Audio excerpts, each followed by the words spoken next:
Hello friends, welcome back. हम लोग VRS कर रहे थे और वीआरएस में एडजस्टेड कैश बुक और उसके प्रॉब्लम्स कर रहे थे। इससे पहले मैं आपको पहले भी बोल चुका हूँ कि एग्जाम्पल 1 आप नोट कर लो। ये नोट करने के बाद फिर हम लोग आगे बढ़ेंगे। आगे कैसे इसमें मैं आगे बढ़ रहा हूँ, आगे बढ़ना है इसमें, ये आप नोट कर लीजिए। इसके हिसाब से हम आगे बढ़ें। आई होप कि आपने नोट कर लिया हो। अब मैं आता हूँ एडजस्टेड कैश बुक। ये क्या है? कैश बुक है भैया।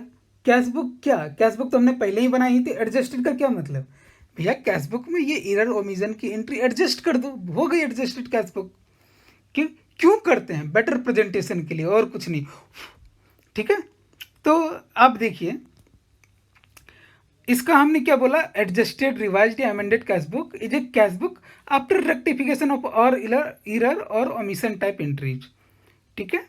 अच्छा, क्यों बनाते हैं? क्योंकि वीआरएस में दो तरीका है, ये भी मैंने बताया था कि एक after preparing adjusted cash book VRS बनाते हैं जिसमें सिर्फ टाइमिंग डिफरेंस होता है, और एक without preparing adjusted cash book बनाते हैं जिसमें दोनों रहता है, जो अभी तक हम एग्जाम्पल करते आ रहे हैं। एग्जाम्पल का सॉल्यूशन इस without preparing adjusted cash book के ऊपर था। आते हैं अब इसके एक सॉल्यूशन। मैंने आपको बोला था वन नोट कर लेने के लिए, मेरे ख्याल से आपने कर लिया होगा। तो देखो, इस क्वेश्चन में क्या क्या आपको इरर या ओमिशन है? तो इसमें ओमिशन है सर। क्या क्या? क्योंकि डिविडेंड जो कलेक्ट कर लिया वो हमारे लिए एक ओमिशन है सर, वो हमें बाद में पता चला। अच्छा, और बैंक चार्जेज जो बैंक ने लिए थे वो हमें बाद में पता चला, वो भी हमारे लिए ओमिशन है।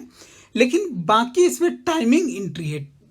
ठीक है, ठीक है सर, तो कोई बात नहीं, हम एडजस्टेड कैश बुक बनाएंगे। मैंने आपको कई बार बोला है कि जब भी कैश बुक हम बोलेंगे तो उसका बैंक कॉलम ही हम मानते हैं। तो चलो, ये जनरली ऐसे बनता है ना, date, receipt, ledger folio amount, date, receipt की जगह फिर पेमेंट, लेजर फोलियो अमाउंट, ये ऐसे ही बनता है। कैश अकाउंट होता तो यहाँ पर्टिकुलर्स होता। ठीक है, यहाँ पे पर्टिकुलर्स हुआ होता। खैर कोई बात नहीं, चलो। तो यहाँ पे कुछ नहीं बोला तो हम क्या मानेंगे? फेवरेबल बैलेंस है। तो bank balance as per cash book balance BD कितना? 50,000 रुपया। डेबिट बैलेंस होता है सर एसेट का, है ना? है ना, पढ़े थे। अच्छा, डिविडेंड कलेक्ट हुआ तो क्या एंट्री क्या की होगी, मुझे बताओ। डिविडेंड अकाउंट डेबिट, है ना? क्या टू बैंक अकाउंट, यही करी होगी? नहीं, गलत है ये। कुछ भी बोल देते हो तुम लोग यार। जब डिविडेंड को हम पैसे थोड़ी दे रहे हैं, डिविडेंड हमने रिसीव करा है ना? तो यार कम से कम ध्यान तो दिया करो। तो क्या हो जाएगी? Bank account debit to dividend account income. ठीक है, तो बैंक अकाउंट में क्या होगी? डिविडेंड कलेक्टेड 8,000 रुपये। ठीक है। Similarly bank charges, bank charges की एंट्री क्या होगी? बोलो, बैंक चार्जेस की एंट्री क्या होगी? बोलो, bank account debit to bank charges account. क्या सही है? नहीं सर, मैं गलत बोल रहा हूँ। अच्छा चलो, चलो विदाउट कंफ्यूज किए हुए, बैंक चार्जेज क्या होगी? क्योंकि बैंक चार्जेज में आपकी बैंक घट रही है, तो क्या होगी? आपकी bank charges account debit to bank, यही होगी। मतलब बाय बैंक चार्जेज आ जाएगी कितनी? 400 रुपये की, और डिविडेंड कलेक्टेड 8,000 रुपये की। तो अब ये बैलेंस शीट कितनी आई? ये 76,600 रुपये। इसके टोटल कर लेना, मैंने टोटल यहाँ पे टोटल लगाने हैं, वो प्रॉपर फॉर्मेट हो जाएगी। तो ये बैलेंस शीट हो जाएगी 56,600 रुपये, सॉरी 57,600 रुपये। तो balance as per adjusted cash book अब कितनी आई? 57,600 रुपये। ठीक है। Similarly cheque issued but not presented for payment 6,000 रुपये ऐड हो गई, और cheque deposited but not credited by bank 6,000 रुपये लेस हो गई। तो टोटल जो बैलेंस एज पर पासबुक निकला वो इतना ही निकला, 57,600। अच्छा, दोनों में कोई अंतर है क्या? आप एडजस्टेड कैश बुक से बनाओ या विदाउट एडजस्टेड कैश बुक से बनाओ। विदाउट एडजस्टेड कैश बुक से हमने यहाँ पे बनाई थी, देखो, है ना? ये भी सिमिलर है, पिछले लेक्चर में होगी, इस लेक्चर में आपको नहीं मिल रही होगी। ठीक है, ये सिमिलर है। ठीक है, तो यही हुआ adjusted cash book. Adjusted cash book is nothing but a cash account जिसमें हम जितनी भी इरर एंड ओमिशन है उसकी एंट्री कर देते हैं। ठीक है, ये समझ में आ गया? अच्छा, एक और कॉन्सेप्ट हम देखते हैं इसमें। ठीक है, वो क्या है कि इसको बीआरएस को कितने तरीके से प्रिपेयर किया जाता है। इसका दो तरीका है, देखो। एक तो हो गया बैलेंस प्रिपरेशन, और दूसरा हो गया प्लस माइनस प्रेजेंटेशन। हम जो ऊपर अभी करते आ रहे हैं ना, ये जो सारी, ये देखो, ये सारी प्लस माइनस प्रेजेंटेशन की एंट्रीज हैं। ठीक है, इसी को दूसरे तरीके से लिखने का तरीका है और कुछ नहीं। ध्यान देना, ये सिर्फ लिखने का तरीका है, एंट्री वैसे ही रहेगी। ठीक है, अगर अब चलो ये जो ऊपर अभी हमने एग्जाम्पल करा ना, इसी एग्जाम्पल को देखो, ये हमने जो एग्जाम्पल करी है ये प्लस माइनस के फॉर्मेट में है। ठीक है, इसी को हम ऐड लेस के फॉर्मेट में लिख दें, ऐड और लेस के फॉर्मेट में लिख दें, तो वो हो जाएगी हमारी क्या बोलते हैं, बैलेंस प्रेजेंटेशन, बैलेंस प्रिपरेशन। कैसे, देखो, बैंक रिकन्सिलिएशन मिस्टर विनोद, यहाँ प्लस माइनस की जगह यहाँ पे सिर्फ हमने ये प्लस हटा देना यहाँ पे। ठीक है, ये अमाउंट सिर्फ balance as per cash book 50,000 रुपये। ऐड, क्या क्या ऐड होना है, ये एग्जाम्पल 1 का ही, इसलिए मैंने बोला था कि एग्जाम्पल 1 आप ध्यान में रखना। Check issued but not presented for payment 6,000, dividend collected by bank 8,000 रुपये। अब इसको मैं दोबारा नहीं समझा रहा हूँ, ये ऑलरेडी मैंने समझाया हुआ है पिछले लेक्चर में, बड़े डिटेल में मैंने समझाया हुआ है, तो इसको मैं दोबारा इसमें नहीं समझा रहा हूँ। ठीक है, मेरे ख्याल से इसी तो फिर जो लेस वाले हैं उसको एक साथ लिख दिया, लेस ये दोनों। ठीक है, बैलेंस एज पर पासबुक हो गई है, समझ गए। ये जस्ट दो फॉर्मेट हैं अलग अलग, चीज़ें तो वही है, सिर्फ फॉर्मेटिंग में इसको डाल दिया है अलग अलग फॉर्मेट में, तो ये दिखाने का दो अलग अलग तरीका है। ये आपको समझ में आया होगा। ये क्या है, सॉरी, ये प्लस माइनस के फॉर्मेट में होगा, प्लस और माइनस, ये हटा देना यहाँ पर प्लस, और ये जो होगा बैलेंस रिप्रेजेंटेशन वो इस तरीके से, balance as per cash book, add, ठीक है, फिर लेस, और जो नीचे बैलेंस निकलेगा वो बैलेंस एज पर पासबुक हो जाएगा। इस तरीके से करते हैं। ठीक है, समझ में आया। ठीक है, तो अब इतनी चीज़ें अगर आपने समझ ली है तो मुझे नहीं लगता है कि ये जो लास्ट जो थ्योरी का जो चैप्टर है कि बेनिफिट क्या है बीआरएस प्रिपेयर करने से, इसको मुझे बताने की जरूरत पड़ेगी। ये बताने की जरूरत पड़ेगी क्या, बोलो आप लोग, नहीं ना।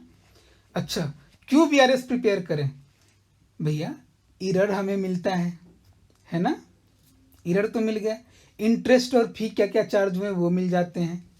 ठीक है, ये दोनों तो हो ही गए। अच्छा, एक चीज़ मानो, एक हमने एग्जाम्पल करा था जिसमें ये बोला था कि कस्टमर ने डायरेक्टली बैंक में पैसे जमा कर दिए। आपको कैसे पता चला कि उस कस्टमर ने पैसे जमा कर दिए, जब आपने बैंक रिकन्सिलेशन बनाया तो रिसीवेबल ट्रेसिंग हो रहा है ना, समझ गए।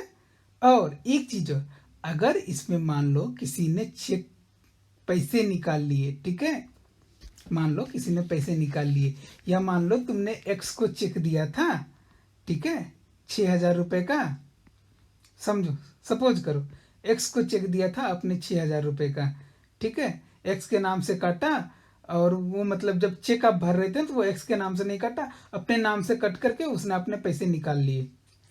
ठीक है, पैसे निकाल लिए, फ्रॉड कर लिया।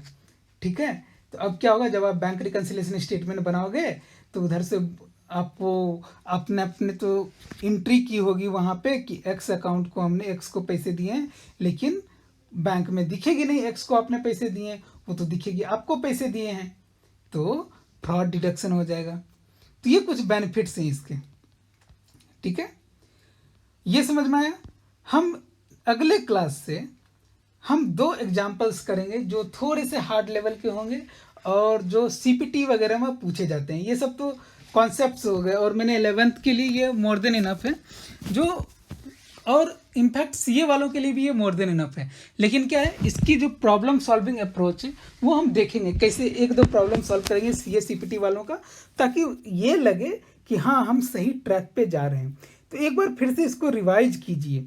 हमने क्या बताया, सिर्फ ये 2 लाइन बताई थी, ये पीछे की स्लाइड्स में आपको मिल जाएगी, क्योंकि अब जो नेक्स्ट प्रॉब्लम हम करने वाले हैं उससे पहले मुझे ये करना ज़्यादा ज़रूरी है। आप पीछे का रिवाइज ज़रूर से करना, और ये ज़रूर ध्यान रख लेना कि डिडक्ट किससे डिडक्ट, बेस से डिडक्ट, जो कि टारगेट में नहीं है, और जो एक्स्ट्रा है टारगेट में उसको बेस में ऐड कर दो।